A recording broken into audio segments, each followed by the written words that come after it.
नमस्ते बच्चों, my self Jaiswal sir. हम पढ़ रहे हैं class 9 mathematics lines and angles. Last class में हम क्वेश्चन नंबर 6 कर रहे थे, जिसमें कि ये exercise 6.1 question number 6। So last class में हमने ये देखा था कि a line is X Y in which xyz is 64, xy is extended up to p, and then zyp angle is bisected। zyp जो एंगल है उसको बीच में ऐसी लाइन ड्रॉ की गई है जिसने एंगल को हाफ हाफ कर दिया है। So these two angles are equal. Angle bisector, angle bisector वो होता है जो एंगल को इक्वली डिवाइड करता है। और इसमें ये पूछा गया है, it has been asked that what is X Y Q, that is x y q पूछा गया। और ये भी पूछा गया है कि रिफ्लेक्स q y p क्या है, that is q y p क्या है। Now z y p is 116 degree. So z y p क्या है, z y p is equals to z y q। देखिए z y q और plus Q Y P.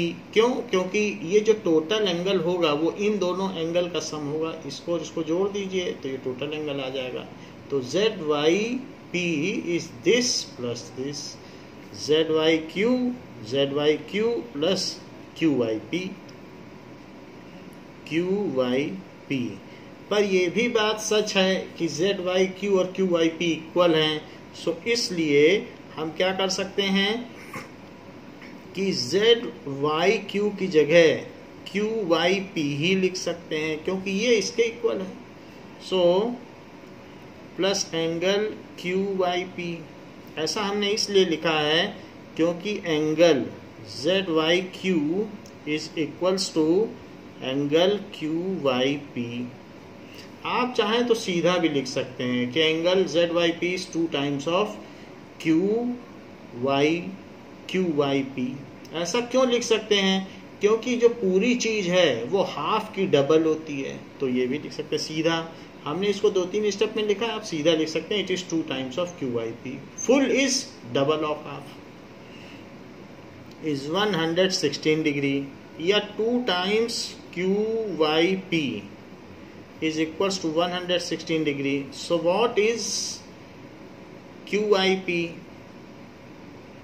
QYP is 116 degree by 2, that is 58 degree। It is equals to 58 degree हो गया। अब देखिए हमने QYP निकाल लिया है, लेकिन जो QYP है वही तो ZYQ है, और इसलिए हम इसको लिख सकते हैं it is equals to ZYQ because it has been given here. So जो QYP आया है वही ZYQ आ गया ना। अब हमको XYQ निकालना है। XYQ, ये बात हमें पता चल चुकी है कि ये दोनों इंडिविजुअली 58 हैं। तो ये भी 58 हो गया और ये भी 58 हो गया। तो अब हम XYQ निकालना चाहते हैं क्योंकि पूछा गया है। So what is XYQ? It is 64 plus 58. So let us find it out. So now what is XYQ? Angle XYQ is equals to angle XYZ plus angle ZYQ, angle ZYQ। तो इन दोनों का सम है। अगर हम चाहते हैं कि XYQ निकालना तो इसको और इसको जोड़ दीजिए। ये है 64 और ये है 58, इन दोनों को जोड़ दीजिए आप, तो क्या हो जाएगा, दैट इज 2 और 122 हो जाएगा। सो 102 डिग्री XYQ। तो पहले का आंसर आ गया 122 डिग्री। इसको हाईलाइट कर दीजिए। सेकंड का आंसर देखिए, सेकंड में कहा गया है रिफ्लेक्स क्यू वाई पी। देखो क्यू वाई पी भी तो 58 है और इसका रिफ्लेक्स क्या हुआ। सो जब किसी भी चीज का angle Q Y P plus reflex angle Q Y P दोनों मिलकर 360 डिग्री होते हैं। मान लीजिए कोई एक एंगल है तो x और ये है रिफ्लेक्स x, तो क्या x और रिफ्लेक्स x मिलकर 360 डिग्री नहीं होंगे। तो वही चीज हमने लिखी है कि कोई भी एंगल और उसका रिफ्लेक्स एंगल ये मिलके 360 होते हैं। और क्यू आई पी कितना है, यहां से देखिए Q Y P is 58 plus reflects QIP, so it is 360 degree. So what is reflex QIP? Reflex QIP, it is 360 minus 58 degree, that is equals to 302 degree. तो ये कितना हो जाएगा 302 degree. Reflex QYP is 302 degree। ये हो गया। Now ये हमारी एक्सरसाइज 5.1 हो गई है। Now we will see that the transversal line. अब हम एक नया कॉन्सेप्ट सीखेंगे, transversal line.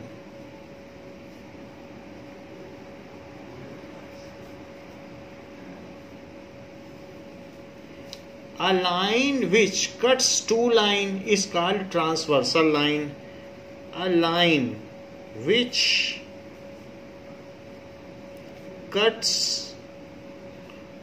two lines is called transversal line.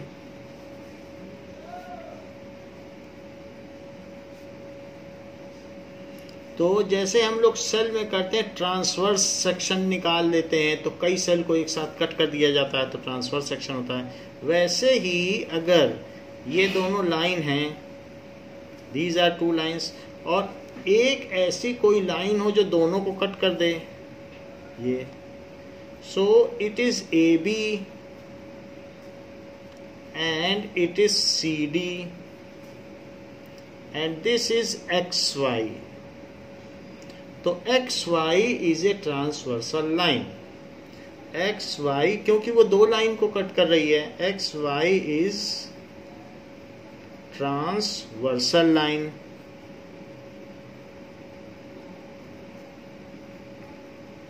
तो ये ट्रांसवर्सल लाइन है।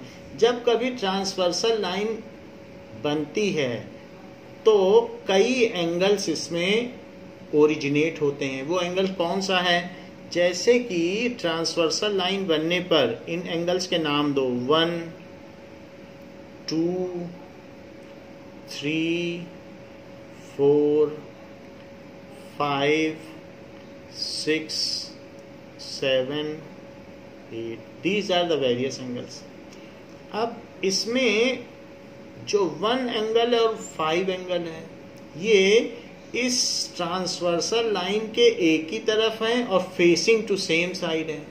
तो इसलिए 1 और 5 लाइन के एक तरफ होना चाहिए और ये भी अपवर्ड फेसिंग है और ये वाला एंगल भी अपवर्ड फेसिंग है। तो ऐसे एंगल को कहते हैं corresponding angles. Corresponding angles are those angles formed by transversal line which are on same side of it and facing towards same side, so उसको corresponding angle कहते हैं। corresponding angles are those angles formed by transversal line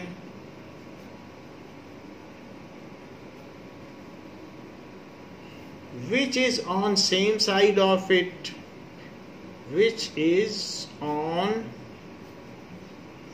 same side of it and facing towards same side, facing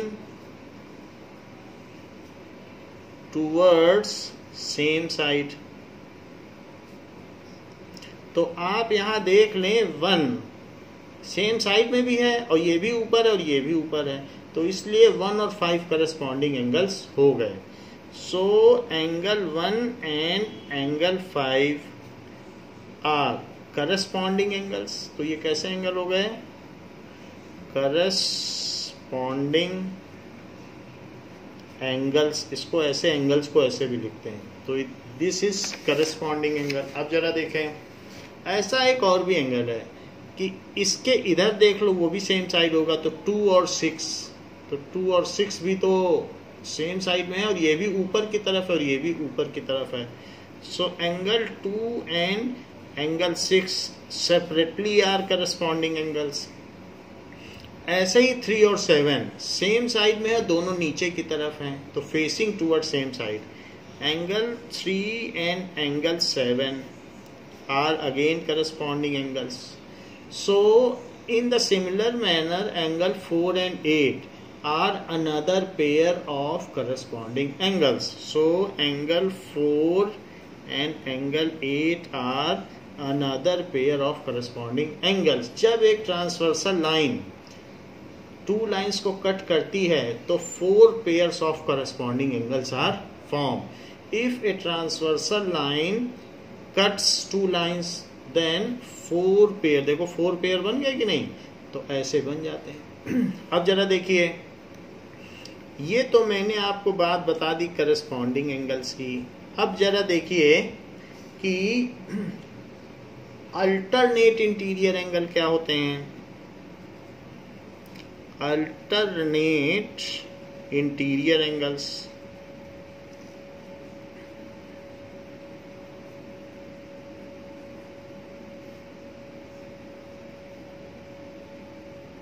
so alternate interior angles का मतलब क्या होता है? Those angles which are interior. ये चारों एंगल इंटीरियर एंगल्स हैं, क्योंकि transversal line जो है 2 लाइन को कट कर रही, तो अंदर अंदर के एंगल सारे इंटीरियर हैं और जो बाहर बाहर के एंगल हैं वो तो एक्सटीरियर है। तो पहले तो यही समझ लो, the angle which are line contained by 2 lines and transversal line are interior angle, अंदर में बन रहे हैं। So angle 3, angle 4, angle 6 and angle 5 ये सारे के सारे इंटीरियर एंगल या अंतःकोण हैं। So angle 3, angle 4, angle 6 and angle 5 ये जो चारों एंगल हैं ये कैसे हैं? इंटीरियर एंगल्स हैं, अंदर में पड़ रहे हैं। कौन कौन से? 3, 4, 5, 6। और एक्सटीरियर एंगल कौन कौन से हैं? जो बाहर बाहर है, लाइन के बाहर, उधर बाहर या इधर बाहर। That is 1, 2, 7, 8। Angle 1, 2 and 7, 8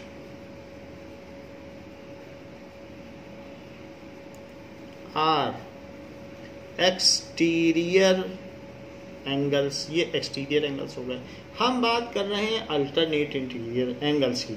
so those angles which are lying opposite sides of transversal, opposite sides of transversal पर हो, one facing downward and other facing upward.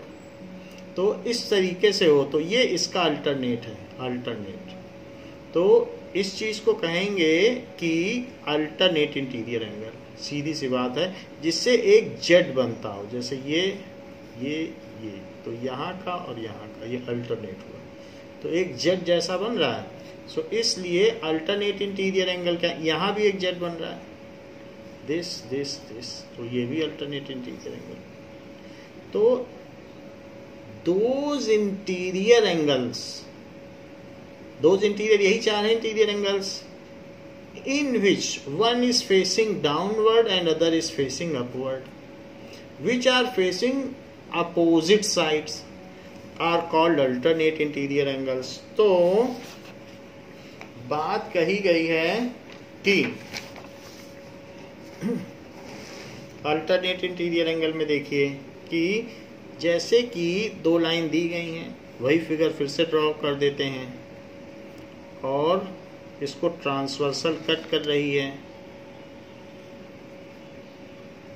So 1 2 3 and 4 5 6 7 and 8, ये हमने 4 एंगल ले लिए।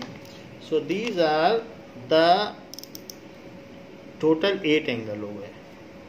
अब देखिए, तो यहाँ पर एक्स वाई तो एक ट्रांसवर्सल है और A B and C D are 2 lines.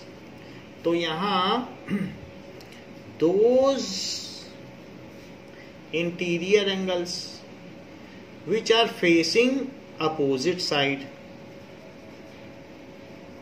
interior angles which lies on opposite side of transversal, एक उधर हो और एक इधर हो। पहली बात तो lies opposite हो, which lies opposite sides of transversal and also facing opposite, एक नीचे की ओर जिसका मुंह हो, एक ऊपर की ओर मुंह हो, ऐसा हो, तो are called alternate interior angles. Alternate interior angles, interior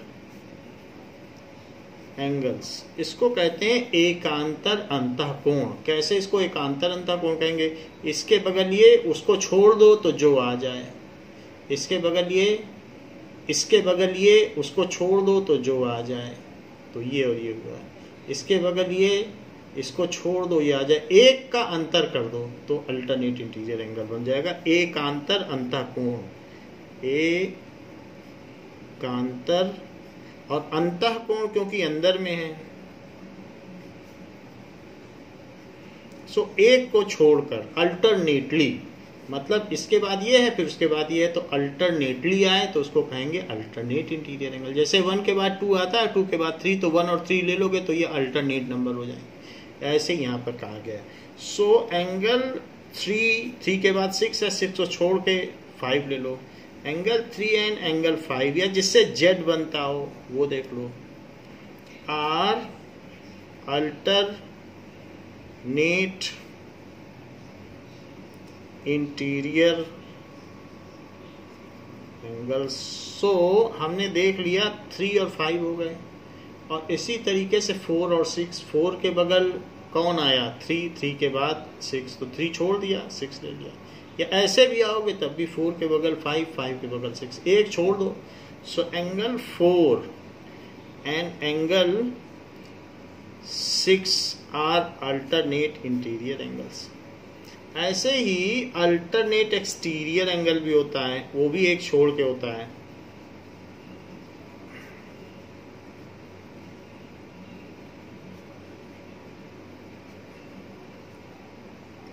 alternate exterior angle क्या होगा?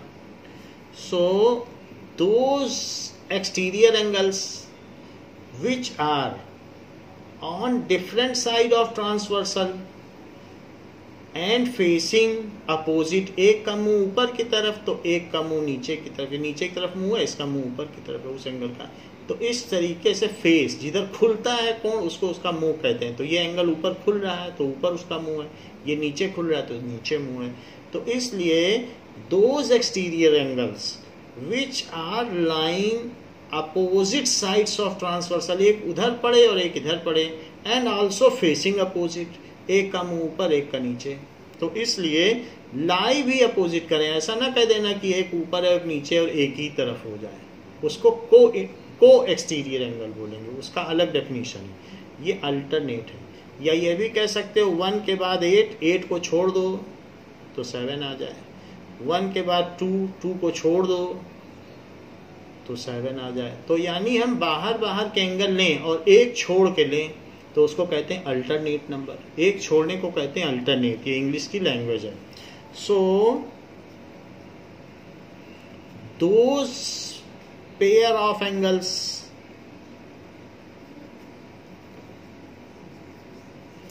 which lies on opposite side of transversal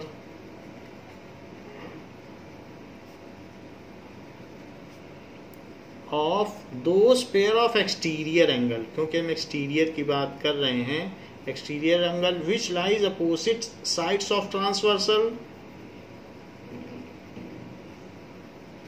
and ना सिर्फ अपोजिट हो and facing opposite, facing opposite,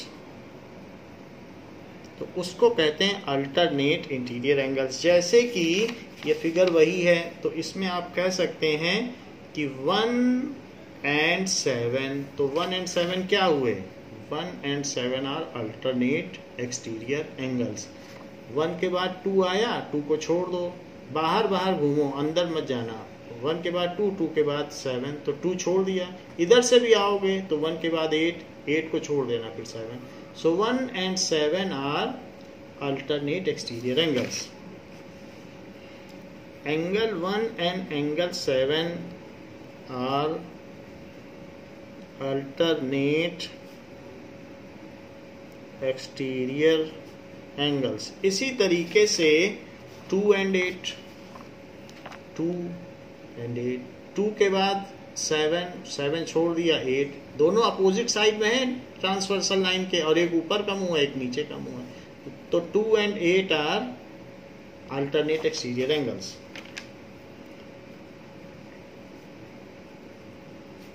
alternate exterior angle, तो ये बात तो हो गई alternate exterior angle. Now there are also co interior angles and co exterior angles. Co-interior angles,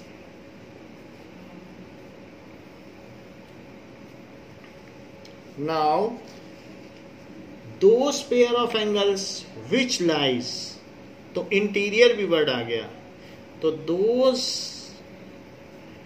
pair of interior angles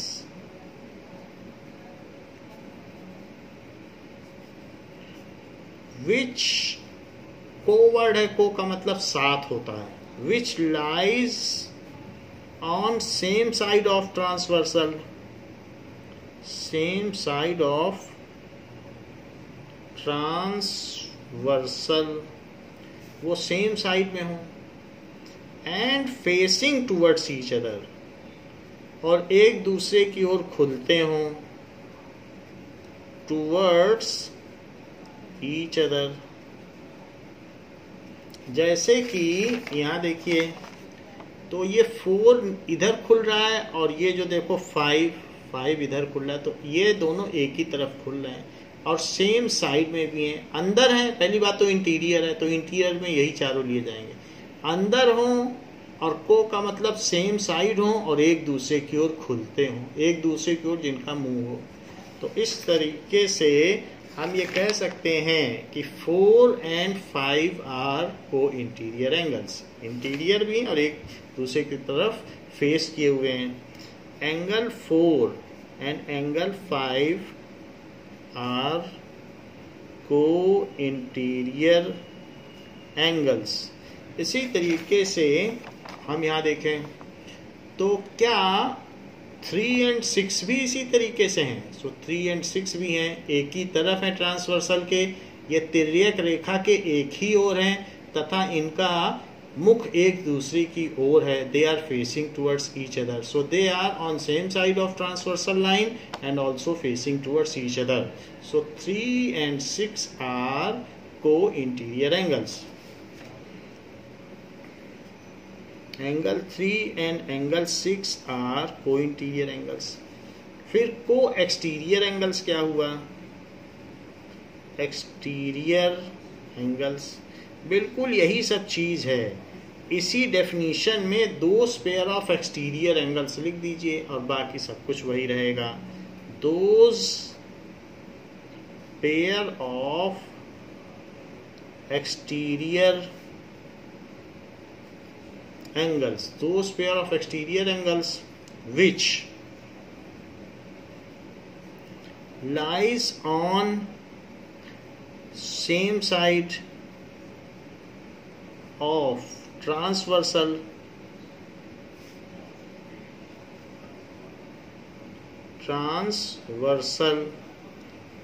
but facing, अब इसमें क्या होगा, अपोजिट टू ईच अदर। अब यहां पर क्या है कि बाहर के एंगल है, तो बाहर के एंगल में एक ऊपर खुलेगा एक नीचे खुलेगा, तो एक लाइन के एक ही तरफ हो लेकिन एक ऊपर की ओर खुला हो, अब एक नीचे की ओर, ये आपस में बात नहीं कर सकते। ये कर सकते हैं क्योंकि इनका फेस एक दूसरे की तरफ है, तो फेसिंग टुवर्ड्स बोल दिया, बट इनके लिए कैसे कहा जाए, एक नीचे खुल रहा है एक ऊपर। तो यहाँ पर 1 and 8 are co exterior angle, दोनों एक्सटीरियर भी हैं, ट्रांसवर्सल के एक तरफ भी हैं और साथ ही साथ फेसिंग अपोजिट भी हैं। तो इसलिए angle 1 and angle 8 are co exterior angles. इसी तरीके से 2 and 7 ट्रांसवर्सल के एक ओर हैं, एक ओर होने के बाद वो फेसिंग अपोजिट हैं और एक्सटीरियर भी हैं। So 2 and 7 angle 2 and angle 7 are co exterior angles. तो ये तो बात हो गई को एक्सटीरियर एंगल्स की। नाउ जो को इंटीरियर एंगल्स होते हैं उनको कहा जाता है angles on same side of transversal and interior to it are also called co interior angles. Angle on same side of transversal and interior to it, angle ये बात होती है, तो ये इसका दूसरा ऐसे भी बोला जा सकता है। नाउ इसके अलावा भी कई चीजें हैं, जैसे कि इसी में आपसे कोई पूछ सकता है कि इसी में आप लीनियर पेयर बताइए, तो लीनियर पेयर भी बताना पड़ेगा। 1 और 4 लीनियर पेयर हैं, सारे लीनियर पेयर बताओ। सो लीनियर पेयर के एंगल्स देखिए, linear pair of angles. So angle 1 and angle 4 इनका पेयर बना कि नहीं, एक लाइन है उस पर एक रे है। अच्छा, ये भी एक लाइन ली जा सकती है और इस पे भी ये रे है, तो 3 और 4 का भी लीनियर पेयर बना, क्योंकि 3 4 को जोड़ दो तो ये लाइन पे पड़ रहे हैं। सो एंगल 3 एंड एंगल 4, फिर 3 और 2 को भी देखिए। सो 3 और 2 भी आप देखेंगे तो वो एक लाइन पे पड़ेंगे। Now this is 3, this is 2, they are, इस लाइन है और उस पर एक स्टैंडिंग लाइन है, तो इसलिए 3 और 2 भी लीनियर पेयर हो गए। Angle 3 and angle 2, angle 3 and angle 2 and 2 and 1 भी देख लें, 2 और 1। सो एंगल 2 and एंगल 1, क्यों? क्योंकि ये लाइन है स्टैंडिंग और 2 और 1 लीनियर पेयर है, जैसा कि पिछली एक्सरसाइज में देखा गया। ऐसा यहाँ भी देख लो 5 और 8, क्योंकि ये लाइन पर एक स्टैंडिंग लाइन है। So angle 5 and angle 8, 8 and 7, 8 और 7 है, ये स्टैंडिंग लाइन और ये इस पर एक रे खड़ी हुई है, तो 8 and 7, angle 8 and angle 7, 7 and 6, ये रे है और ये लाइन है, 7 and 6। और इसी तरीके से 6 and 5, 6 और 5 भी देखो तो एक लाइन पे एक लाइन खड़ी है। सो एंगल 6 एंड एंगल 5, ये चीज है। तो ये बहुत सारे एंगल हो गए, तो हमारे पास टोटल 8 लीनियर पेयर हो गए। ऐसे ही इसमें वर्टिकली अपोजिट एंगल्स भी फॉर्म होते हैं. सो लेट अस सी वर्टिकली अपोजिट एंगल्स. कि वर्टिकली अपोजिट एंगल कौन कौन से फॉर्म होंगे. तो जो एक दूसरे की ओर फेसिंग हो इंटरसेक्टिंग लाइन पे, वो वर्टिकली अपोजिट एंगल्स हो जाएंगे. जैसे यहाँ देख लें तो 1 के अपोजिट 3 है, 1 और 3 अपोजिट है. So angle 1 and angle 3. ऐसे ही 2 के अपोजिट 4 है, 2 और 4 क्योंकि दो लाइन इंटरसेक्ट कर रही हैं और ये दोनों एक दूसरे को अपोजिट फेस हैं. तो इसलिए एंगल 2 एंड एंगल 4. यहाँ देख लो 5 के अपोजिट 7 है, एंगल 5 एंड एंगल 7. और इसी तरीके से 6 के अपोजिट 8 है and angle 8. So these are vertically opposite angles. So we have seen various kinds of angles in case of a transversal line. Now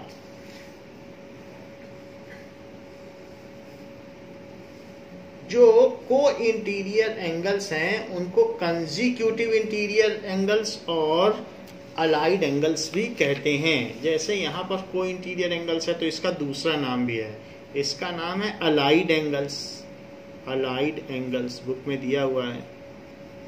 और एक और भी नाम दिया है, that is consecutive interior angles. तो इसका एक और नाम है तो वो भी लिख लीजिए, कंजिक्यूटिव इंटीरियर एंगल्स. ऐसा क्यों? क्योंकि लगातार पड़ गए. जब कंजिक्यूटिव नंबर्स क्या होते हैं? जो लगातार आते हो. अल्टरनेट क्या होते हैं? जो एक एक छोड़ के आते हो. तो जैसे हमने अल्टरनेट इंटीरियर एंगल बोला, अब इसको कंजिक्यूटिव इंटीरियर एंगल बोल दो. ये लगातार है, बिना छोड़े आ रहे हैं. बिना छोड़े कैसे? 4 के बगल जो था उसी को काउंट कर लिया, तो कंजिक्यूटिव. ऐसा ना कर लेना कि 4 और 3 ले लेना, वो कुछ नहीं है. सेम साइड होनी चाहिए, सेम साइड हो और लगातार हो. और अपोजिट साइड हो और एक छोड़ के आए तो अल्टरनेट. ठीक है, ये तो लीनियर पेयर है 3 और 4. तो 3 और 4 अलग चीज है. Now the similar concept can be extended to a set of parallel lines. मान लीजिए कि अगर एक पैरेलल लाइन दी हो, सेट ऑफ पैरेलल लाइंस या पेयर ऑफ पैरेलल लाइंस ऐसे, और पेयर ऑफ पैरेलल लाइंस को एक लाइन ऐसे कट कर रही है. तो ये जो लाइन कट कर रही है, दिस इज एक्स वाई. इसमें 2 पॉइंट एंड पे ले लो एक्स वाई. यहाँ पर पॉइंट ले लीजिए A B. This is C D. Now 1 different angles 1 2 3 4 5 6 7 8 ऐसा हो गया. So if A B is parallel to, ऐसे बोला जाता है, पैरेलल हो तो ऐसा, A B is parallel to C D and X Y is a transversal line and X Y is transversal line, then तब क्या होगा? एंगल 1 एंड एंगल 5 ये दोनों क्या हैं? करस्पॉन्डिंग एंगल हैं. सो एंगल 1 एंड एंगल 5 वही चीज है बट पेयर ऑफ लाइन के लिए. These are corresponding angles.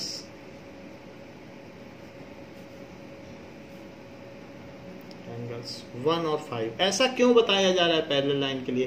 क्योंकि अभी हम थोड़ी देर में प्रूव करेंगे कि करस्पॉन्डिंग एंगल्स, पैरेलल लाइन को अगर एक ट्रांसवर्सल लाइन कट करे तो करस्पॉन्डिंग एंगल इक्वल होते हैं. ये थ्योरम आने वाली है, इसीलिए मैं पहले से बता रहा हूं कि if transversal line cuts two parallel lines, then their corresponding angles are equal. ये हम आगे प्रूव करेंगे, मैं लिख देता हूं. If transversal line cuts two parallel lines, then each pair of corresponding angles are equal. Each pair of corresponding angles are equal.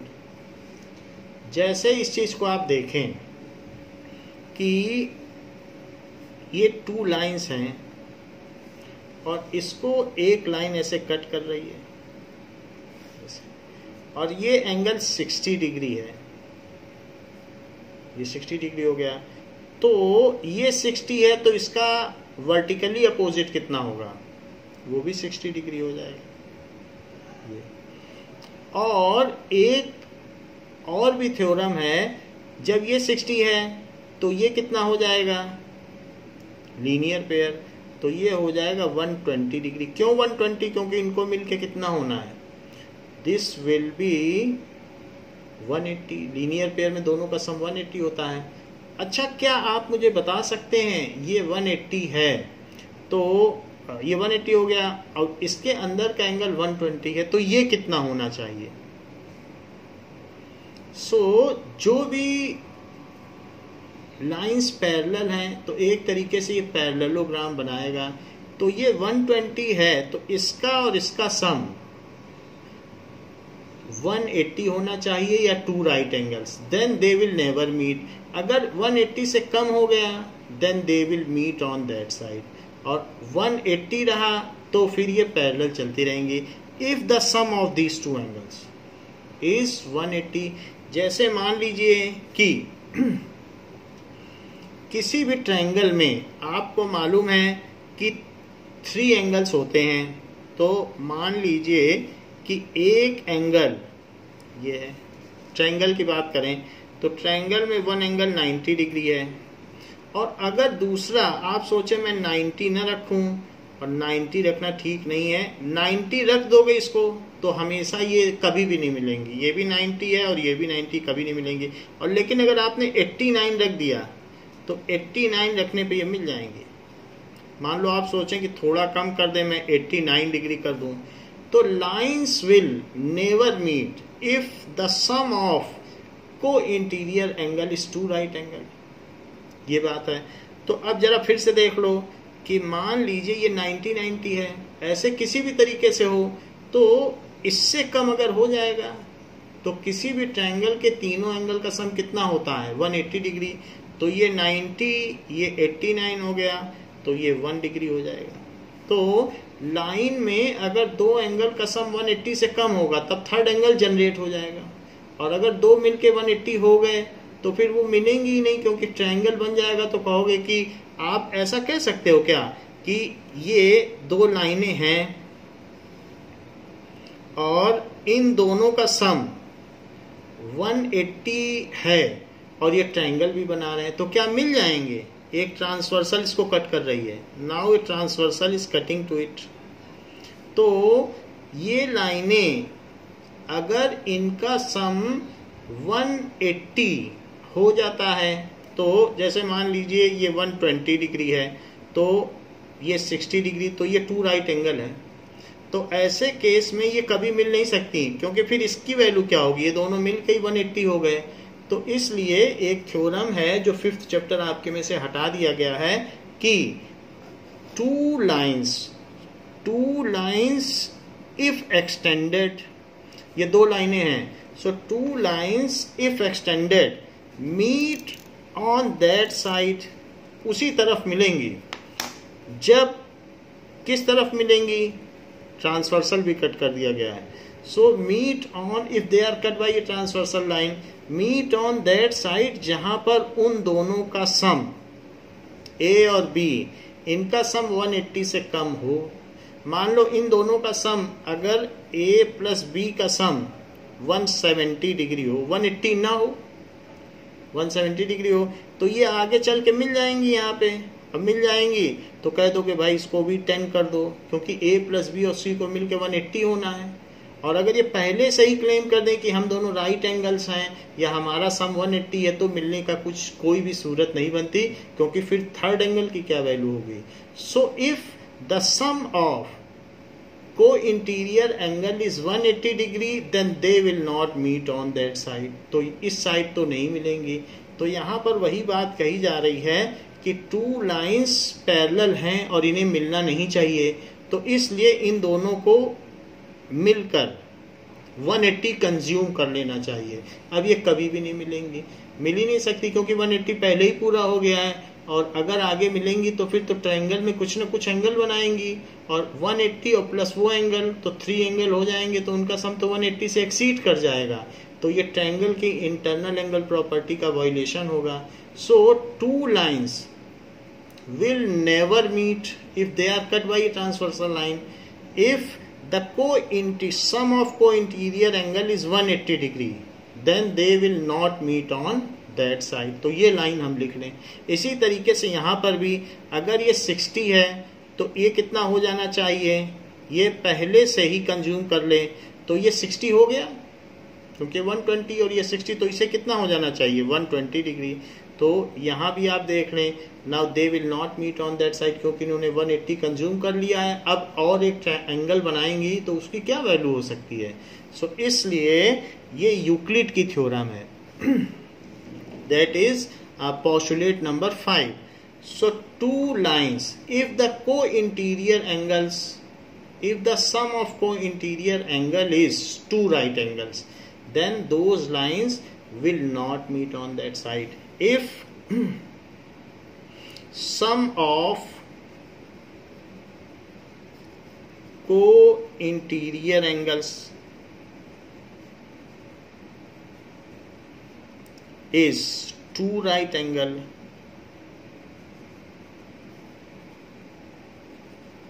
then line if extended will never meet. इन दोनों का सम को इंटीरियर एंगल है, इनका सम to right angle यानी 180 degree है। To right angles का मतलब क्या होता है 180 degree. Then pair of lines if extended will not meet, वो मिलेंगी नहीं, will not meet on that side. तो इसलिए पैरेलल लाइन के केस में को इंटीरियर का सम 180 होना चाहिए। और दूसरी बात, 180 से ज्यादा हो गया तो मिलने का सवाल ही नहीं, क्योंकि मान लीजिए आपने कहा ये भी ऑब्ट्यूस और ये भी ऑब्ट्यूस, तो दो ऑब्ट्यूस मिलकर ये भी 90 से ग्रेटर है, 90 से ग्रेटर मान लीजिए 92 है, जो भी हम एग्जाम्पल के तौर पर बता रहे हैं, यहाँ कुछ मत सोचिए एंगल, ये 92 है और ये भी ऑब्ट्यूस एंगल है, मान लो 110, तो पहले से ही ये 192 हो गई हैं। अब क्या ट्रायंगल बनाएंगे, क्योंकि ट्रायंगल के इंटरनल एंगल तो 180 होते हैं, तो ऑब्ट्यूस वाले साइड में तो मिल ही नहीं सकती। हाँ, एक्यूट होगा तो मिल जाएंगी, तो बट पैरेलल के केस में तो एक ऑब्ट्यूस होता है और एक्यूट होता है, लेकिन अगर ये दोनों मिलके 180 हो जाती हैं तो वो नहीं मिलेंगी।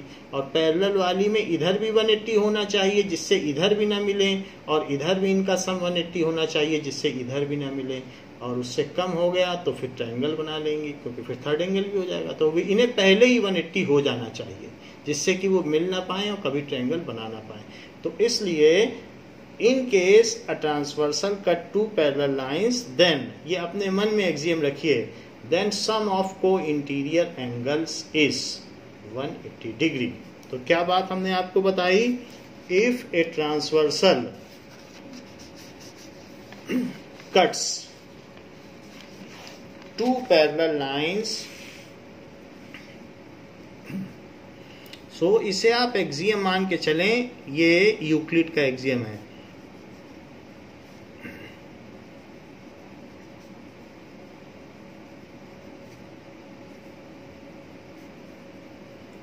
cuts two parallel lines then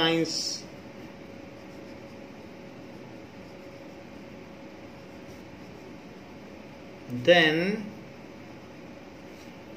sum of co-interior angles,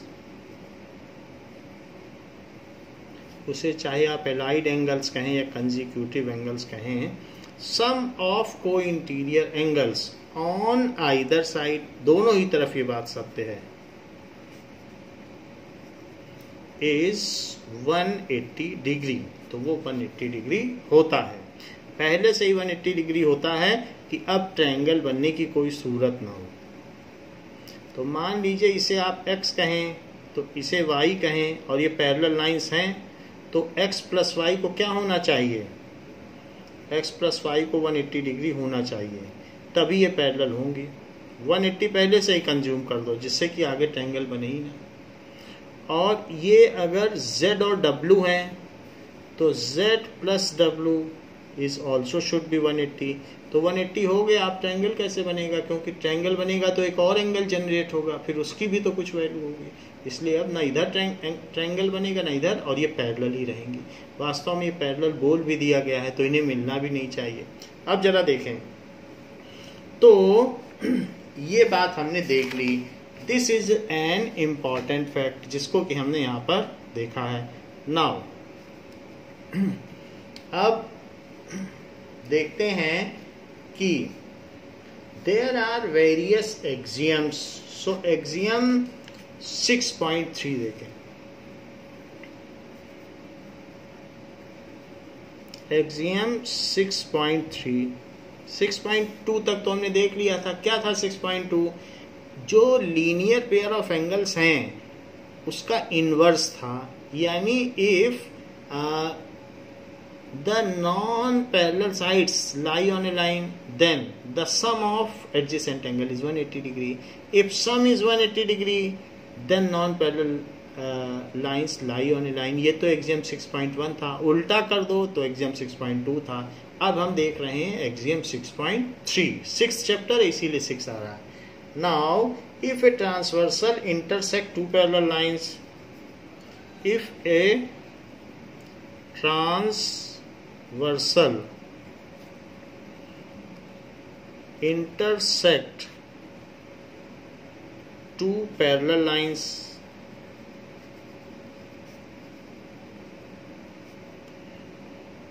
then each pair of corresponding angles are equal. Then each pair of corresponding angles are equal। ऐसा है, जरा इसे चेक कर ले। वैसे तो एक्सियम है, फिर भी हम चेक कर लें। तो मान लीजिए ये एंगल 1 है, ये 2 है, ये 3 है। तो अगर ये दोनों लाइनें पैरेलल हैं, जिस लाइन को हम L और M कहते हैं, स्मॉल से लिखा जाता है अगर सिंगल तरफ लिखना है, और उसको L M N, N एक तीसरी लाइन है जो ट्रांसवर्सल है। L and M are parallel lines, N is transversal line।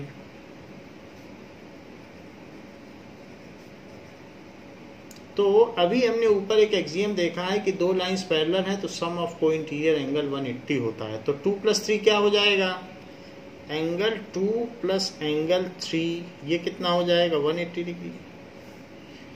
But 1 + 2 क्या होगा, 1 + 2 भी तो 180 होगा। क्यों 180 होगा, लीनियर पेयर, क्योंकि ये लीनियर पेयर बनाते हैं 180 डिग्री, क्योंकि ये रे इस पर स्टैंड करती है। तो अब जरा देखो, 2 + 3 तो इसलिए इनका सम 180 है, सप्लीमेंट्री हैं, क्योंकि ये ट्रांसवर्सल से कट हो रहे हैं और ये 180 हो जाएंगे। तो अब ये कभी मिल नहीं पाएंगे, ना इधर मिल पाएंगे ना इधर, पैरेलल लाइन से। तो ये 180 पहले ही हो गए कि अब थर्ड एंगल नहीं बनेगा। और 1 और 2 क्यों 180 हुए, इनका सम क्योंकि लीनियर पेयर है। क्या इन दोनों का राइट हैंड साइड इक्वल है? तो दो चीज़ों का अगर राइट हैंड साइड इक्वल है तो ये भी साइड इक्वल होगा। मान लीजिए सरला की उम्र 17 ईयर्स, मीना की उम्र 17 की ईयर्स, तो सरला और मीना की उम्र बराबर हुई। So from 1 and 2, from equation 1 and 2, angle 2 plus angle 3 is equals to angle 1 plus angle 2। 2 दोनों तरफ आ रहा तो कट कर दें, तो एंगल 3 किसके इक्वल हो गया? एंगल 1। तो देखो 3 1 के इक्वल हो गया, तो हमने प्रूव भी कर दिया कि करस्पॉन्डिंग एंगल्स इक्वल है। So each pair of corresponding angles are equal. ऐसे इधर भी आप प्रूव कर सकते हो। So hence proved, hence proved, ऐसा हो सकता है। मान लीजिए ये 2 है और ये 4 है, तो 2 और 4 भी तो करस्पॉन्डिंग एंगल्स हैं। तो अगर आपसे कोई कहे कि 2 और 4 को प्रूव करो कि इक्वल हैं, so to prove angle 2 is equals to angle 4, 2 को 4 के इक्वल प्रूव करना। अब कैसे करेंगे? तो सबसे पहले लिखिए 2 + 3 180। प्रूफ देखिए, जब भी प्रूफ करें तो प्रूफ लिख दें, प्रूफ। तो यहाँ पर भी जो भी गिवन है तो हमने यहाँ प्रूफ किया तो प्रूफ लिख दें। सो 2 and 3 क्यों 180 हुए? तो यहाँ पर इसका क्लैरिफिकेशन लिखिए कि co interior angles of parallel lines, co interior angles of parallel lines. ये क्यों 180 हुए? That is linear pair of angles. तो सबका क्लैरिफिकेशन देना है, और प्रूफ है तो प्रूफ लिखना है, फिर हेंस प्रूव्ड भी लिखना है। अब जरा इसका देखो, ये बताइए 2 + 3 क्या है?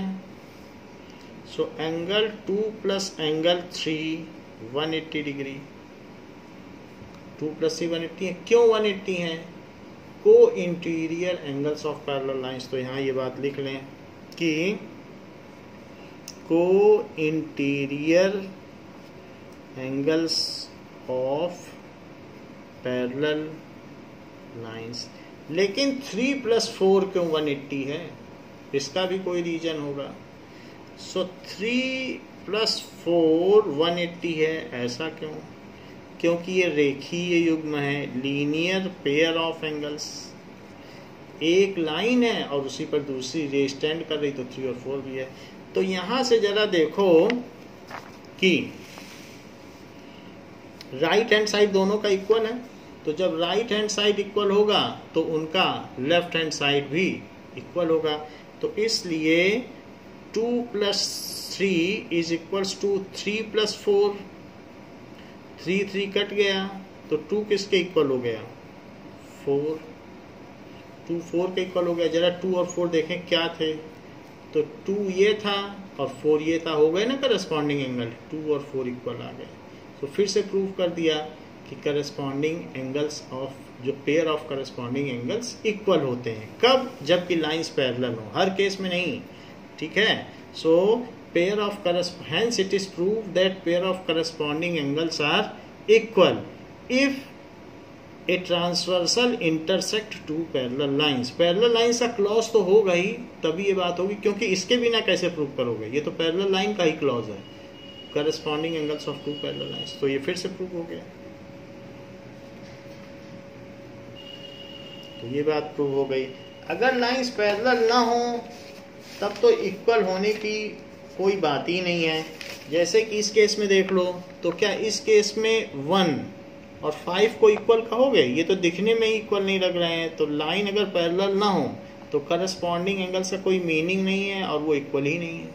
तो इसलिए पैरेलल होने पर ही इक्वल होंगे 1 और 5। तो वैसे भी अगर आपकी जो बुक है, यानी जो नोटबुक है, नोटबुक में बहुत सारी लाइंस होती हैं, ऐसे देख लो, तो उसमें इस तरीके से रूलिंग होती है ऐसे। और मान लीजिए आपने स्केल से इसमें एक ट्रांसवर्सल ले ली, ये तो ट्रांसवर्सल लेने पर ये एंगल, ये एंगल, ये एंगल और ये एंगल क्या चारों इक्वल नहीं होंगे? क्योंकि ये भी एंगल, ये भी एंगल, ये भी एंगल, तो ये भी एंगल, ये सभी तो करस्पॉन्डिंग एंगल हैं। तो 1 2 के इक्वल होगा, 2 3 के इक्वल होगा, 3 4 के इक्वल होगा। So angle 1 is equals to angle 2 is equals to angle 3 is equals to angle 4। ऐसा हम लोग डेली रूटीन में भी करते हैं कि हमें पता रहता है कि इक्वल है। नाउ तो इस तरीके से हमने एक एक्सियम देखा कि प्रूफ तो ऐसे हमने आपको दिखाया है, प्रूफ की जरूरत नहीं है कि करस्पॉन्डिंग एंगल्स हैं पैरेलल लाइन के तो इक्वल होंगे, इसको हमने एक्सियम के तौर पर लिया है। नाउ एक्सियम 6.4, अब हम देखेंगे axiom 6.4।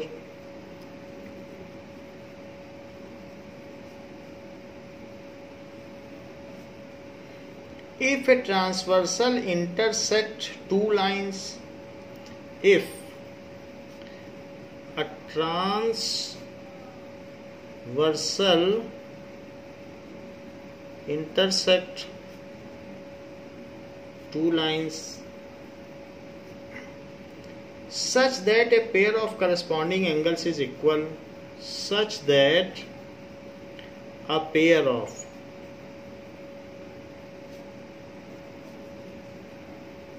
corresponding angles is equal,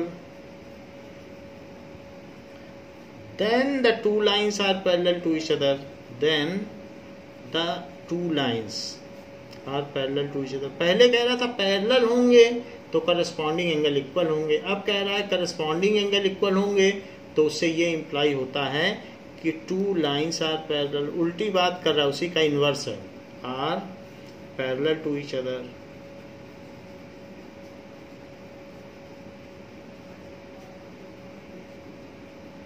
जरा देखें, हमको ये दे रहा है कि टू लाइन्स हैं और ये भी दे रहा है कि जो इसके करस्पॉन्डिंग एंगल है 1 और यहाँ पर 2, 1 और 2 इक्वल है, इतना दे रहा है और कह रहा है प्रूफ करो कि L और M पैरेलल हैं।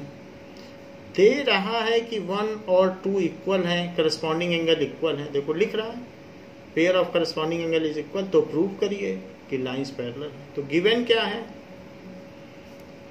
Angle 1 is equals to angle 2। To prove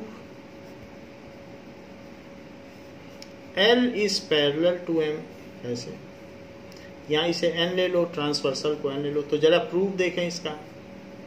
वैसे ये एक्सियम है लेकिन फिर भी आपके समझाने के लिए हम कर रहे हैं। जरा देखिएगा, ये 1 है, इसे आप 3 ले लें। तो ये मुझे बताइए कि एंगल 1 प्लस एंगल 3 ये क्या होगा। Angle 1 plus angle 3 is 180 degree. क्यों होगा बताओ, 1 और 3 क्यों होगा 180 डिग्री? क्योंकि ये लीनियर पेयर ऑफ एंगल्स हैं, लीनियर पेयर ऑफ एंगल्स हैं। तो क्या 1 और 2 इक्वल हैं? हाँ इक्वल है। तो 1 की जगह मैं 2 भी लिख सकता हूं क्योंकि 1 2 इक्वल दिए हैं, तो मैं यहाँ 2 लिख देता हूं। सो 2 प्लस 3, अब 2 प्लस 3 180 हो गए। Now they can not meet on that side, so these line can not meet. अब 180 तो पहले ही हो गए, अगर मिलेंगे तो ट्रायंगल बनेगा, ट्रायंगल का थर्ड एंगल बनेगा, फिर उसकी भी कुछ ना कुछ वैल्यू होगी, तो वो तो 180 से एक्सीड कर जाएगा। पहले ही ये 180 हो गए। As the sum of co-interior angle is 180, so these lines are parallel. But angle 2 and angle 3 are also 180 है और ये co-interior भी है, co-interior angles. So they cannot meet. अब ये मिल नहीं सकते, so they cannot meet. So L is parallel to M, L और M पैरेलल हो गए। अब जरा देखिए, now there is one more axiom. इसमें अब दिया गया है theorem 6.2। Let us see theorem 6.2 क्या है।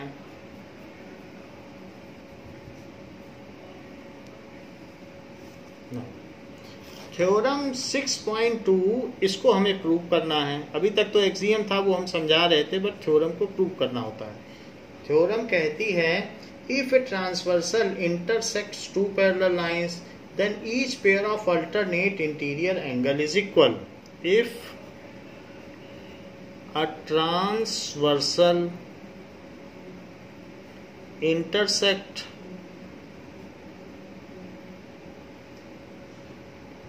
two parallel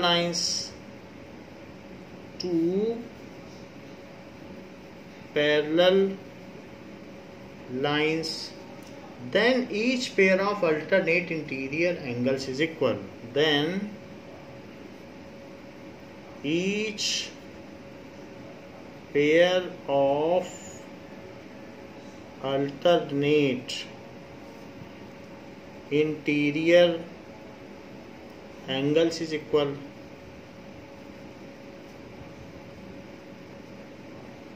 ऐसी बात कही गई है। This is theorem.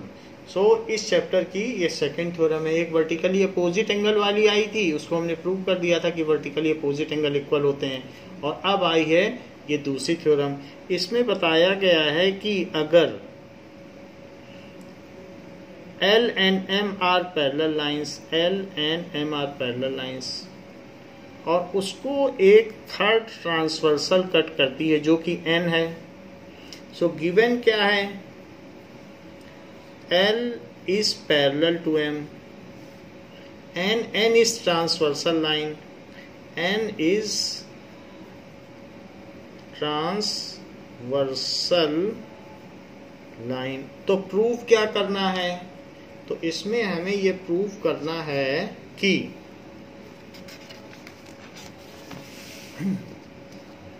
जो pair of alternate interior angles, interior की बात की गई है, कहा गया है प्रूव करो 1 2 के इक्वल है, ऐसे प्रूव करवा रहा है। और ये भी प्रूव करवा रहा है प्रूव करो जो 3 है वो 4 के इक्वल है। सो टू प्रूव क्या प्रूव करना है? Angle 1 is equals to angle 2। और क्या प्रूव करना है? एंगल 3 इज इक्वल्स टू 4, यानी अल्टरनेट इंटीरियर एंगल इक्वल होंगे। अगर लाइन पैरेलल है तो अल्टरनेट इंटीरियर एंगल इक्वल होंगे। Angle 3 is equals to angle 4। तो इस थ्योरम को हम नेक्स्ट वीडियो में प्रूव करेंगे। थैंक यू बच्चों।